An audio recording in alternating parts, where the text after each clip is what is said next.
Hello students, welcome to Faisal concepts. Students, आज की video में जो हम टॉपिक डिस्कस करने वाले हैं उसका नाम है कैंडल्स नोटेशन। अब कैंडल्स नोटेशन क्या है, चलिए हम इसको स्टडी करते हैं।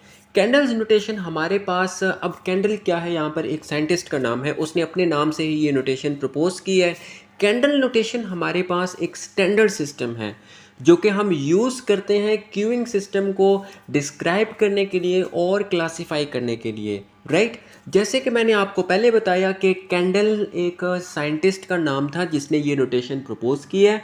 उसका पूरा नाम है डेविड जी डॉट कैंडल, ठीक है।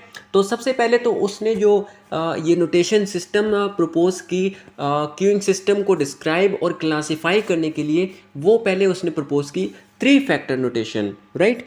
तो ये जो उसकी 3 फैक्टर नोटेशन थी उसमें कौन कौन से फैक्टर्स थे, ए, बी एंड एम। तो उसने सबसे पहले 3 फैक्टर नोटेशन सिस्टम सजेस्ट किया था for characterising the queuing system, right. तो पहले उसने 3 फैक्टर्स नोटेशन सिस्टम सजेस्ट किया था जिससे क्यूइंग सिस्टम को हम डिस्क्राइब कर सकें, लेकिन बाद में उसने अपने ही 3 फैक्टर नोटेशन को 6 फैक्टर नोटेशन में एक्सटेंड कर दिया था। और जो उसकी एक्सटेंडेड फॉर्म है नोटेशन सिस्टम की, वो है A B M X Y G. अब नोटेशन सिस्टम तो आपके सामने आ गई है, लेकिन अब इसको समझना बहुत ज़रूरी है। अब आपको अगर ये नहीं पता कि A B M X Y G क्या है तो आप नोटेशन सिस्टम को तो समझ ही नहीं पाएंगे। तो चलिए अब हम चलते हैं, ये जो टेबल यहाँ पे गिवन है ये बहुत इंपॉर्टेंट है कैंडल्स नोटेशन को समझने के लिए। अब ए जो सबसे पहले है अराइवल प्रोसेस, राइट। अगर आपको याद हो तो हमने पहले डिफरेंट अराइवल प्रोसेसेस डिस्कस कर लिए थे, Markovian processes, general independent, general कोएक्सियन, हाइपर। तो वो सारे अराइवल प्रोसेसेस हमारे पास आ जाते हैं ए के अंदर, कैपिटल ए, राइट। अब अगर हम बात कर लेते हैं बी की, सर्विस टाइम डिस्ट्रीब्यूशन, मतलब हमारे पास जो सर्विस टाइप है वो किस टाइप की सर्विस होगी, राइट। अर्लिंग सर्विस टाइप है, मार्कोवियन सर्विस टाइप है। तो ये हमारे पास कैपिटल बी रिप्रेजेंट कर रहा है कि हमारी जो सर्विस टाइप है वो किस किस्म की होगी। अब जो एम है हमारे पास नंबर ऑफ़ सर्वर्स को रिप्रेजेंट कर रहा है कि हम कितने सर्वर्स को यूटिलाइज कर रहे हैं, कितने नंबर ऑफ़ सर्वर्स, कितने टोटल नंबर ऑफ़ सर्वर्स हमारे पास इन्वॉल्व हैं इस प्रोसेस के अंदर। एक्स हमारे पास आ जाता है maximum capacity of the system, मतलब कि हमारे सिस्टम की कैपेसिटी कितनी है, साइज़ कितना है, हमारे सिस्टम के अंदर कितने कस्टमर्स आ सकते हैं, वो रिप्रेजेंट कर रहा है एक्स। अब वाई हमारे पास रिप्रेजेंट कर रहा है कि total size of the customer population, मतलब हमारे जो कस्टमर्स हैं वो कितने आए हैं, कितने नंबर ऑफ़ कस्टमर्स हमारे पास आए हैं, वो रिप्रेजेंट किया जा रहा है वाई के थ्रू।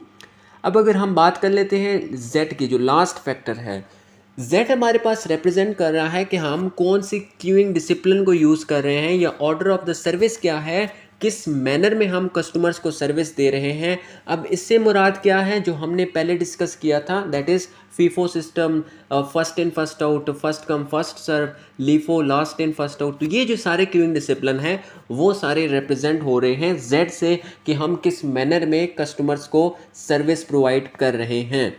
तो ये हमारे पास कैंडल्स नोटेशन आ गई, जिसको हमने डिस्कस कर लिया कि पहले उसने 3 फैक्टर नोटेशन सिस्टम सजेस्ट किया था, बाद में उसने एक्सटेंड कर दिया था अपने ही नोटेशन सिस्टम को 6 फैक्टर नोटेशन सिस्टम में, जिससे हम कैरेक्टराइज कर सकते हैं एक क्यूइंग सिस्टम को।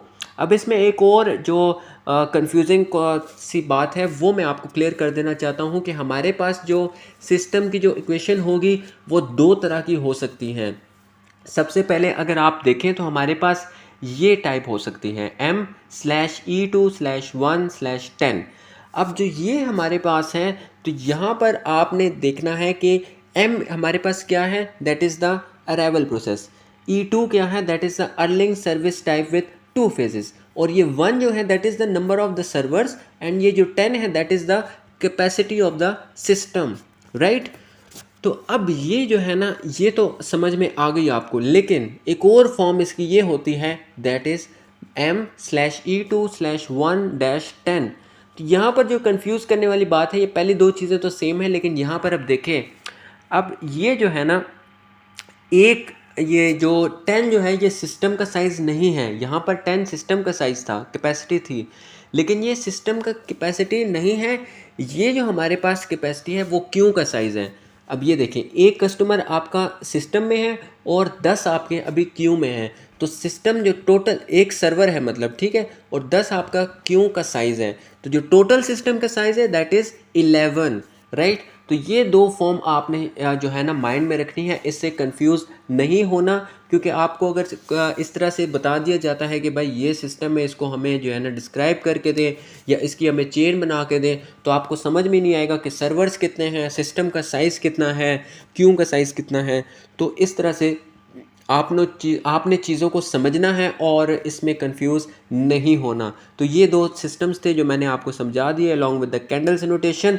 तो ये कैंडल्स नोटेशन थी हमारे पास, काफ़ी इजी है, बस आपने चीज़ों को समझ लेना है और जो 6 फैक्टर नोटेशन सिस्टम है उसको आपने अच्छे से अंडरस्टैंड करना है कि हर एक फैक्टर का मतलब क्या है और उसका जो है पर्पस क्या है।